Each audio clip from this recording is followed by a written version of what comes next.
Good afternoon, everyone. So today my colleagues and I will be presenting Simon's e-commerce strategy. In today's agenda, we'll start presenting to you guys the problem analysis, then La Maison Simon's. Afterwards, we'll present to you guys an environmental scanning, then my colleagues will present to you guys the three alternatives. Afterwards, we'll evaluate these alternatives and lastly, give a recommendation. Even though Simon's is a well-known institution in Quebec, it has a lower awareness throughout Canada and has serious competitors.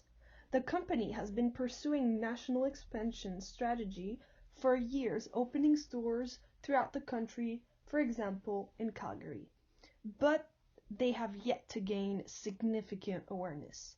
As in-store sales have recently been cut, online shopping is now a key factor and strength in the retail industry. And as budgets are limited, we believe it is better to raise awareness for Simon's in one segment at a time. Therefore, how can Simon's improve its brand awareness outside of Quebec in order to pursue national expansion? Simon's differs from regular shopping websites by offering multiple price points as well as a range of products from multiple brands, including ones not available anywhere else in Canada in their editorial departments of their stores. The website is one stop to offering a complete shopping experience. Through research, we have seen that some of the trends that influence Simon's are a demand for diverse and inclusive fashion industry, especially in advertising. As you can see the stat above, 60% of clothing female customers would like to see more influencers that look like everyday people rather than these models being the ideal body type, as well as a demand for limited and exclusive products. In addition, more and more companies are committed to having a social impact and trying to be more sustainable in their production and manufacturing. The fashion industry is highly competitive and even more so online as customers have access to stores around the world. Clothing represents 25.1% of retail e-commerce and is likely to grow in the near future. As for competitors, as we can see in this table, the fashion industry is highly competitive. New substitutes include secondhand clothing, jewelry, or entertainment activities rather than actually buying clothes. The positioning map shows that Simon's has several competitors, including department stores such as Hudson's Bay or multinational companies such as Zara. Okay, so moving on to our recommendation, we defined three positioning strategies that Simon could further pursue, starting with creating content marketing for the medium income, targeting the mass affluent with partnerships, and finally using social media influencers to target the Generation Z customers. So our first alternative is to further develop the blog section of Simon's website by posting more articles so as to gain more awareness. This strategy will address women and more especially mothers from urban areas with income ranging from 45 to 120,000 a year and belonging to Generation X cohort. This segment will tend to focus on physical and mental wellness, will be family oriented and price sensitive due to their lower expenditure budget. And finally, their purchasing behavior will be more loyal than average. So in terms of benefits, enriching the blog content will allow to incorporate Simon's product information in the articles. This will create and increase brand awareness, will also attract and retain more loyal customers, and finally will be relatively cheap to produce compared to other marketing strategies. However, focusing on wellness articles may harm Simon's brand equity as there is a risk that it won't fit its fashion image. So moving on with the 4 Ps, the articles will be added to the existing blog section of the website, so it will promote premium products with traditional styling as well as women's training clothing in order to address middle-aged women's needs. And finally, to fit in with their low budget, the articles will be featured affordable price products. The second alternative we will discuss today targets the mass affluent segment. This segment is defined as households living in urban areas with an income between $100,000 and $1 million, which make them price insensitive. It regroups some boomers, millennials, and Gen X individuals who can be either women or men. They are nicknamed the digital generation, which make them important to increase e-commerce sales. They are heavy consumers and loyal. Mass affluents are interested in original and exclusive products. Therefore, Simons could use partnership brand marketing to increase their awareness. This strategy means that two companies will work together, each with their own brand equity and distribution strengths, creating a limited product or collection.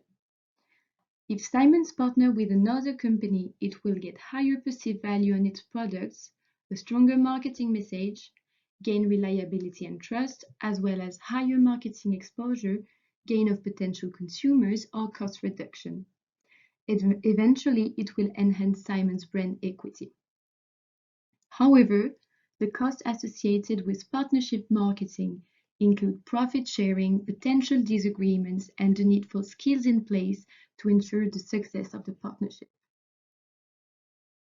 Here is an example of what the 4 Ps will look like if Simons decide to partner with Nina Ricci. Nina Ricci would be a relevant choice for the affluents, as Simons already sell the product online. Moreover, the style and the range of prices of the brand fit the affluents' expectations. The idea of the partnership will be to co-create a limited collection and sell it exclusively on Simons' website. The collection would be marketed by ads in fashion magazines to attract fashionable customers. On Simons' website, the collection should be visible right on the homepage, and a section should be dedicated to it as well. Gen Z corresponds to the generation born between the mid-90s and early 2010s, but we will focus here on the older half, comprising late teenagers and young adults, as they don't depend on their parents for purchase decisions. This generation has grown up with social media and is highly influenced by trends. Fashion is really important to them, but they tend to have a limited budget, as they are often students. They're not necessarily loyal, but heavy consumers. Our strategy for this segment is to rely heavily on social media for advertising and use influencers to build brand awareness. The current crisis has been driving up daily time spent on social media and has contributed to the rise of TikTok. Although it is hard to predict what advertising on this new app could look like in the future, it needs to be taken into account. A shift in influencer marketing is occurring towards a more authentic, less scripted content, as well as everyday influencers. Gen Z is more ethnically diverse than the previous generations and is pushing brands to be more inclusive. Brands are now turning to micro-nano influencers who have significantly less followers but provide a direct line to customers, for brands looking to deepen their relationships and build awareness. Influencers also provide a less expensive, easy-to-use content in a time where large ad campaigns might be difficult to produce. However, influencer marketing is still used more for building awareness than actually driving sales, making it hard to justify marketing investments. A way to remedy to that is through affiliate links. As for the 4 Ps, Simons will continue to offer a wide variety of clothes and brands, introducing a section dedicated to the latest trends. Simons will continue to upgrade its website's functionality and design to make the online customer experience as good as the store experience they usually offer. So, moving on with the evaluation criteria, we found that the medium income segment was relatively more loyal than the 2 other segments, but however presented lower growth rate and poor company fits. Secondly, the Gen Z segment was found to be the biggest segment out of the 3, with the highest growth rate, but at the same time was relatively more competitive. In addition, it presented lower customer familiarity and loyalty. Finally, our mass affluent segment was defined as the most profitable due to higher revenue and higher average expenditure per person. Furthermore, this segment led in terms of customer loyalty and was judged as the best fit for the brand equity. As a result of the evaluation, we chose the alternative 2 for Simons, targeting the mass affluents by using partnership brand marketing. It's the best company fit for Simons. Even if this segment is not the biggest one, it generates the highest revenue per unit. The affluent loyalty will also enable Simons to build a long-term relationship with them, increasing its profit. Moreover, a partnership will help increase Simons' brand equity. In fact, by associating itself with a luxury brand, it would raise its awareness, perceived quality, and reinforce its high-end identity. Finally, partnership will have positive externalities to attract other segments to buy on Simon's website, which will have positive long-term impacts for the firm.